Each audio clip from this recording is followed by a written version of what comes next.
అనాథాశ్రమం గురించి తెలుసుకొని ఆశ్రమాన్ని విజిటింగ్ చేయడానికి వచ్చాను. చాలా అద్భుతంగా ఉంది. చాలా బాగుంది.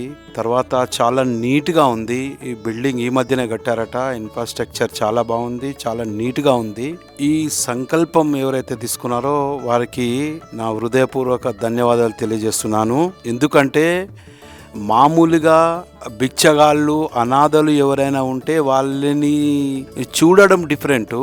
ఈ మెంటలీ డిజాబుల్ అయిన వాళ్ళను చూసుకోవడం అనేది చంటి పాపల్లాగా చూసుకోవాలి. కాబట్టి ఇక్కడ సేవ చేసేవాళ్ళు, ఇక్కడ ఎంప్లాయీస్ ఎవరైతే ఉన్నారో వాళ్ళందరికీ ఆ భగవంతుడు ఆరోగ్యాలు ప్రసాదించాలని నేను కోరుకుంటున్నాను. ఎందుకంటే ఇది మామూలు విషయం కాదు, చిన్న విషయం కాదు.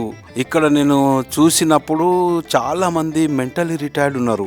ఎవరు వాళ్ళని వాళ్ళు చూసుకోలేని పరిస్థితిలో ఉన్నారు. అట్లాంటి వాళ్ళను చేరదీసి వాళ్ళకు భోజనం పెట్టి స్నానం చేపించి వాళ్ళకి సదుపాయాలు కల్పిస్తున్న ఈ యొక్క ఆశ్రమం ఏదైతే ఉందో నాకు చాలా నచ్చింది.